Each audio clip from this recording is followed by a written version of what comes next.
Welcome to another episode of Levi in the Closet. Thank you guys for checking out the video. I appreciate it. Before I get into the topic of my video today, I'm going to show you guys an item out of my closet. And at the beginning of all my Levi in the Closet videos, I like to show off an item, either a clothing item or kind of like a fashion accessory, just to show you guys, you know, my style, my unique style, my streetwear mixed with kind of the more formal and more dressed up style. But today I'm showing you, I got this for Christmas. Super excited about it. Maybe wanting to take a little vacation. Ooh! Oh yeah. I wanted one of these for a long time. Tommy duffel bag. Got this from one of my lady friends for Christmas. You know, she really knows me and she likes to bless me. Anytime she comes to visit, she'll she'll bring me something, and it's very giving, and she knows the way to my heart. But anyway, you know, Tommy Hilfiger, I'm a huge Tommy fan, and you know, I like not wearing them right now. I was just looking down to see what I got on, but you know, Tommy boxer briefs, Tommy t-shirts, Tommy, you know, Tommy fanny packs or satchels, any kind of Tommy Hilfiger related anything. You know, that's just my style. I really like the quality and just the uniqueness of it. It's not too high end of a brand. Pretty easy to find in the thrift. You can find some pretty good Tommy Hilfiger in the thrift, and that's a majority of where I've found my clothing. You know, just some really unique stuff here. Usually, if you catch me on my days off when I'm not at work, find me in some Tommy, because that's just, you know, what I like to wear. And yeah, so maybe you can look into that. Next time you're in the thrift, keep your eye out for some Tommy Hilfiger, because again, really nice quality clothing, and you know, pretty affordable for what it is. So yeah. All right, getting into my topic of today's video. This is kind of a follow-up to a video I made before, and I just wanted to redo it a little bit. I think I could do it better. And this is my history with smoking cannabis, you know, like what my current habit is, and you know, how my life has changed, and you know, my views on cannabis consumption and the legalities of all of it. I'm not going to get too deep, but you know, just I'm going to tell you guys a little bit about it, and hopefully you can take something away from this video as well. All right, so back, man, I was probably about, you know, 17 or 18 when I first actually smoked pot for the first time. There was this group of kids. They were in a park back in this, you know, back forest area that not a lot of people could get to. There's a big fence there, and people would break through there. Like somebody took an axe and cut through the chain link fence, and so people would go back there.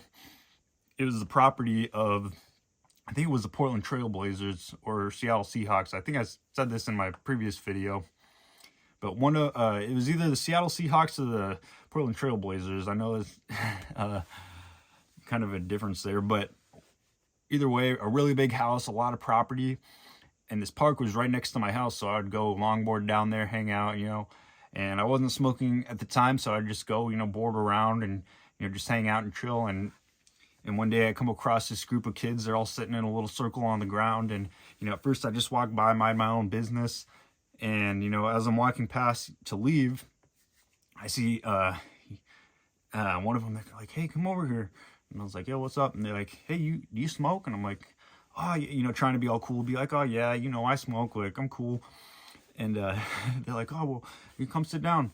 And one of them pulls out one of these, like I got one, and not, you can't see it, but one of those like really fuzzy winter caps. You know, I don't know how to describe it, but they got like the ear flaps that come down like this, the tassels, and it's got like the fuzzy thing on the front. One of them pulls that out, and they got this small bong in there. It's like a whole bong, glass bong, like really nice, but just really small like this. And you know, we're just sitting around the circle, we just keep passing it. And that was the first time I ever smoked. And man, I remember just longboarding home, and I had this, like, the Matrix, you know, like when he sees all the buildings, like the building kind of flexes. It was like that, and like I was longboarding, and it was like, doo, doo, doo, doo. Made my way home, and I was super nervous and paranoid. I'm like, oh, my parents are gonna know that I smoked, and they were already strict, like, you know, like what else could I be out there doing? You know, I didn't drink, I didn't smoke, so like, you know what I mean? I was just super worried that they were gonna know. And I got home, I'm drinking a ton of water, we had lasagna in the fridge. Somebody brought us lasagna, and I was like, oh man, this lasagna looks so good. And my mom, heated me up some. I'm scarfing it down. And I think at the time, it was a guy tightrope walking across Niagara Falls. I think that was it. He did 2 tightrope walks. I think it was that year. And one of them, I think it was in like New York or something. But the first one he did was across Niagara Falls. And he had a GoPro on him. So you could see as he's walking. And I was high. So I was like, oh man. I felt like I was doing it. Like every time he would, I would be like, oh man. Like, you know what I mean? Kind of tripping me out, but it was a good experience and a historical day, and I just remember that in my mind, and I think that was a really good first experience, because then from then on I was like, what, I actually like this, and I didn't really have any bad experiences with it.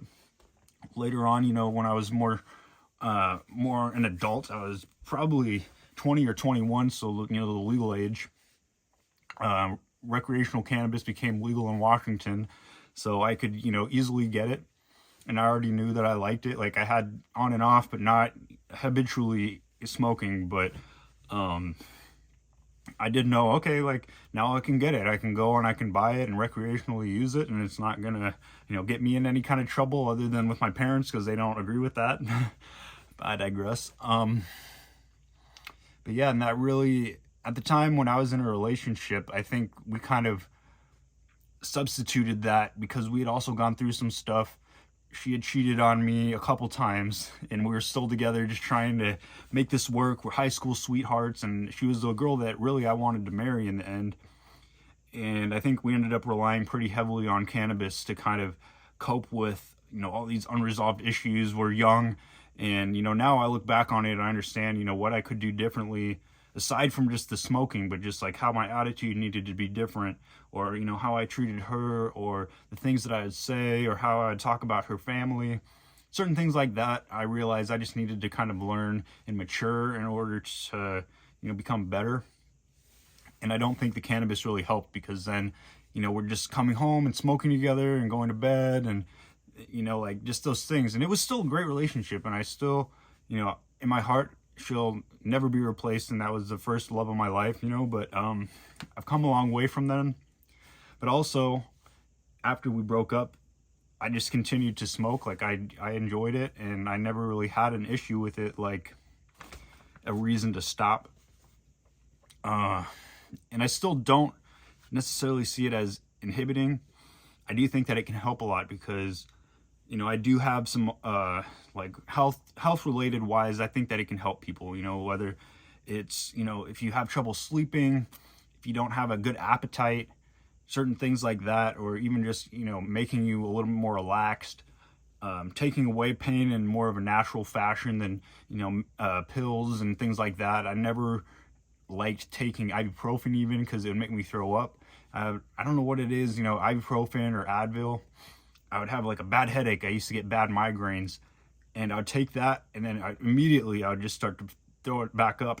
I couldn't keep that down.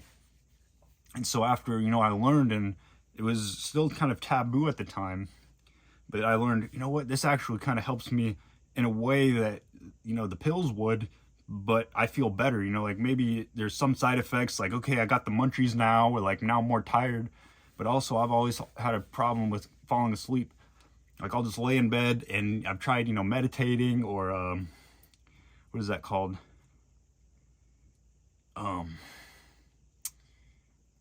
can't remember the name of it right now, but when you lay in bed and then you're trying to like picture your body, like you're leaving your body, and like you're on like the soul realm or whatever. I can't remember what that's called, but I kind of messed around with that kind of thing for a while, like trying to figure out how to fall asleep. And it's still, as an adult, I struggle with that. And so that was something that helped me a lot, was, I smoked cannabis a little bit before bed, or, I got really into dabbing, if you know what that is. And I prefer that over smoking, because the smoke isn't as harsh on your lungs. Like it does make you cough, and it's more intense, but I prefer that. It doesn't stick to you, like the odor doesn't smell like a dab and then go out, and then nobody would know that I'd smoked. It wouldn't smell like, I'd smoked some bud or like some stank. It would be like just like a good high. I'd be feeling good. And, I still do. Like if I was in the position to, I'd be smoking right now, but I'll get to that in a little bit here. I do think that it can help people, but there is a lot of people that rely too much on it, or they're not using it for the right reasons, and maybe just to cope. And I know I was, I'm still one of those people. It's like I have a stressful job. Coming home at the end of the day, just being able to kind of relax and just being able to smoke and decompress, that was a big part of my like my ritual. I'd come home, just kind of, oh, okay, I can breathe now, just do that. And then now I'm able to relax and just be in my space, nobody to tell me what to do. Now I feel good, ready to eat, ready to go to bed, a lot of things like that. And also it kind of makes life more enjoyable, but you also have to learn, the caveat, you need to learn how to enjoy life without anything, without a vice, because there is life out there to experience, and you don't need to be high to have a good time. It does kind of enhance your experience. Things are more fun. It's, like, oh, I'm more, I'm more open, or I feel like, okay, it's just, more exciting, and I feel like I'm in a better mood. And that did help a lot. It did uplift me. And people would say, oh, you're more giggly when you're high, or like, you're always cracking jokes when you're high. And I never saw anything wrong with that. Like, okay, is that really that bad? Like, it could be the total opposite. Like, oh man, you get so crazy and paranoid when you're high, you need to stop. But it's like, I'm in a good mood. Why would I want to stop? You know what I mean? I'd rather be in a good mood than be grumpy and depressed all the time, And so that's, one thing that kind of kept me from quitting, is that it kept me in a good mood and good spirits.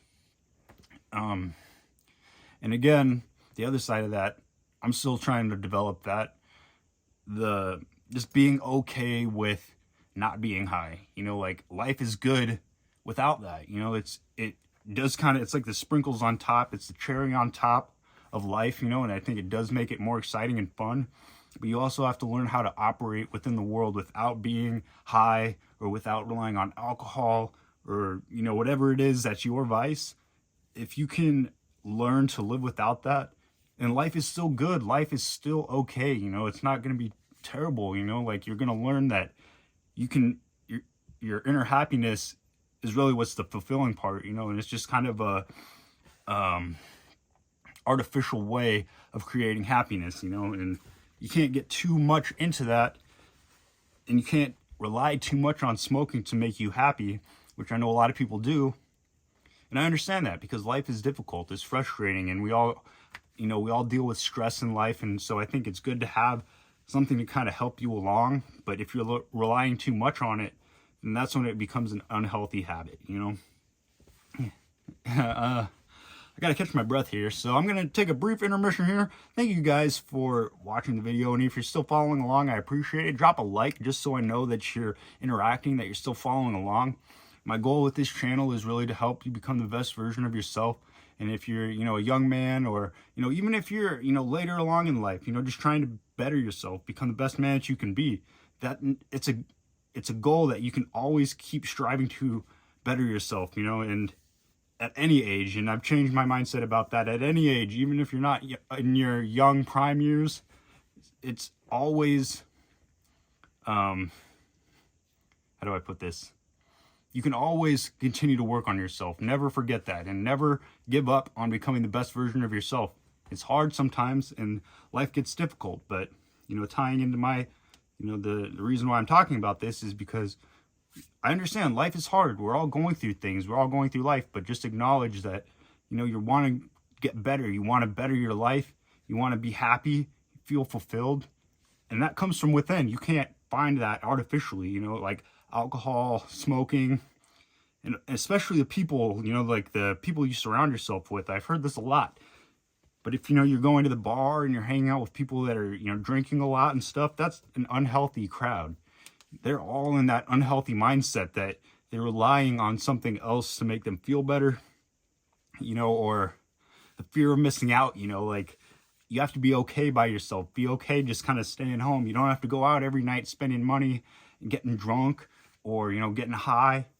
And it's okay to have friends like that, but just don't surround yourself with those people. It's okay, just pick and choose, be a little bit more selective of the people that you let into your life. And so, again, thank you guys for checking out this video. I appreciate it if you're following along. So, back into my topic. More recently, and this is where, I get kind of hesitant. Back in August, I got a DUI. I went to jail for a couple days. I'm still dealing with this. It's an ongoing process. But now I'm, on my probation. I have to check in with a probation officer. I've had to cut out, my drinking and my smoking. That's really all I've, had. I don't do any hard drugs. That's really, the extent of it. I'd rather smoke than drink. And I was already not drinking, so I think I'm well on my way to becoming better. But the hardest part has been to not smoke, to not dab, because that's something that I really enjoy. And again, like if I don't have an appetite, I can smoke, and I'll be ready to eat instead of forcing myself to eat, and it hurts, and I'm just uncomfortable like that.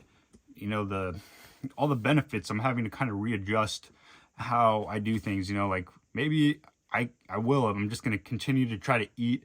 And again, like I'm in my bulk, I'm doing my winter bulk right now. And that's really hard. If you can't eat, you're not going to get big. And so I'm really just trying to eat as much as possible, but it's hard when you don't have an appetite. Like things look good and I know I'm hungry, but and I mentioned this in my previous video, my Levi out the closet video, but sometimes it's just hard for me to get the food down, when I'm not smoking. So that's something that I've really had to deal with and really had to readjust my life and how I do things. And, going to bed, and I just lay in bed again and back into that old habit of just laying in bed and waiting until I eventually fall asleep. And it really kind of sucks, but I know that it's for the better. And, I don't want to have to rely on anything in my life. I don't want to have anything to dictate my mood. I want to be the one in control. I want to be the one that decides how good I feel. And, some days there are bad times. And then it's hard because it's like, at the end of the day, I really just want to smoke and kind of take the edge off a little bit. But then I can't, like it's not that I'm keeping myself from doing it, like I cannot, or else I could go back to jail, which is tough. But, I'd rather do that. I'd rather stay out of jail. And before anybody mentions it in the comments, getting a medical marijuana card, if you don't already know, means that you can no longer own a firearm legally. So I'd rather keep my gun too, because I'm in South Dakota here, gun-toting state. You don't have to have a permit to conceal carry or anything like that. It's crazy, or open carry. You can open carry in certain places. Like, I guess it's selective, but certain things like that.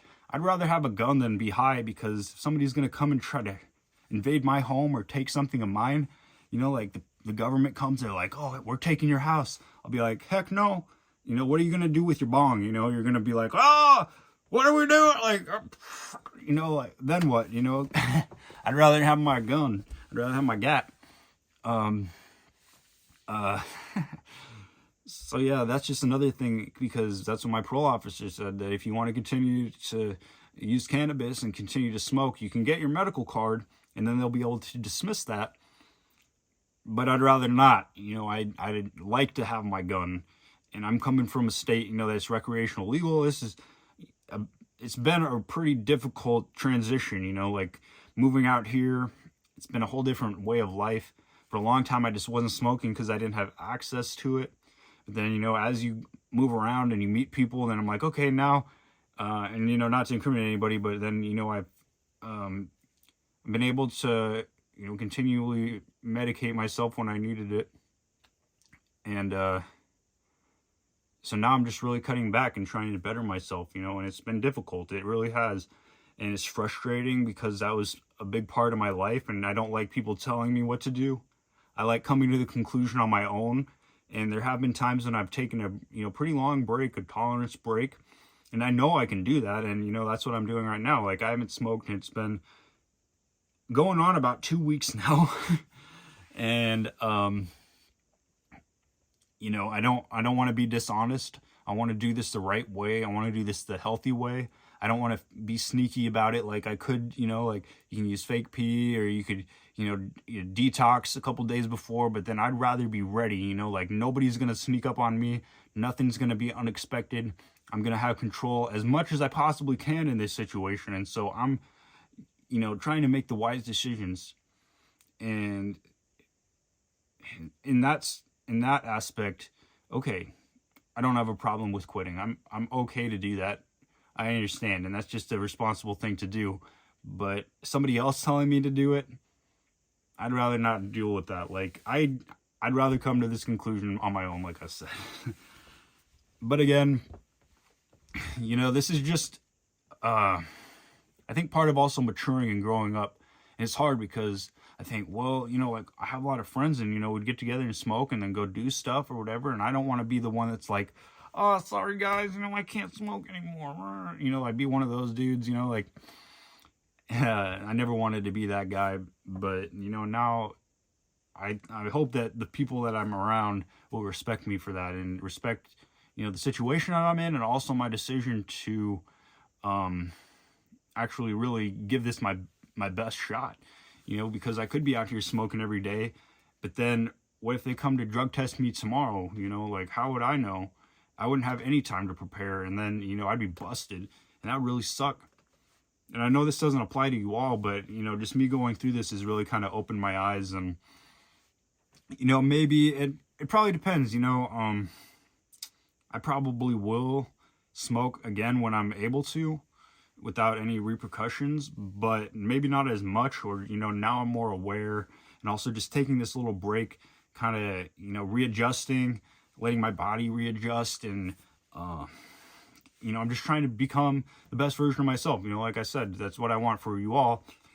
And hopefully you can see that. And I want you guys to see my journey and how I'm doing. And I'm trying to better myself. And hopefully you feel inspired to better yourself and think, okay, maybe I could cut back a little bit, or, just even entertain the idea. You know what I mean? I don't want to force anybody to do anything. I'm not telling you what to do with your life, because I hate that as well. But, maybe just think about it like, okay, I want to decide how I feel too. Like, I don't want to be thinking, oh man, I can't wait until I get home so I can go smoke. Like, there are those things. It's like, it's almost like a reward, but then you start thinking that way, and then it's like, then it's justifiable. You make it okay in your own mind, and then, that's a really unhealthy thing to do, instead of just facing your problems head on and just being like, okay, why am I upset? Instead of, going right to, oh, I need to smoke just to comfort myself. It's be like, okay, think about it a little bit. Okay, maybe, pull it back a little bit. Acknowledge, okay, yeah, I'm upset. It's a rough day. It's been a little bit difficult today, but I know that tomorrow is going to be better. Things are going to be okay. You can be stressed. Life happens, and it is stressful. It's hard. And, like I said before, it is nice to have something to kind of help you take the edge off, but, relying too much on that, it becomes unhealthy. And I want you all to be healthy. As a society, we all need to continue to, better ourselves and become more healthy instead of just giving in. And I think that's a lot of the whole, making cannabis legal and, recreational. I think it's dangerous to play that game, because then people become lazy and unhealthy, unmotivated. Not everybody, I understand, like I wasn't one of those people. I still had a job. I'd still go out to the gym. I'd smoke before I go to the gym, because I feel like I'd get a better pump. But, everybody is different. But I think society as a whole, we need to look at it and say, okay, what are the healthy things that we can do, and what's unhealthy things we can do, and just acknowledge that. And that's really all I got to say. So thank you guys for following along this video. I hope that you were able to take something away from this and listen to me ramble. And also, make sure to check out my other videos. You can watch my Levi in the Closet series. I've got a series, Levi Out the Closet, that's a little more lighthearted, food reviews, just what I'm doing outside of the closet, really. And also, you can follow Levi Acid on Instagram. You can message me there with any questions or topics, life topics, mental health topics, dating topics, anything like that. You can message me on Instagram, and I'll make a video about it. And I really want to help you guys. And so with that being said, thank you again, and I'll catch you guys in the next video.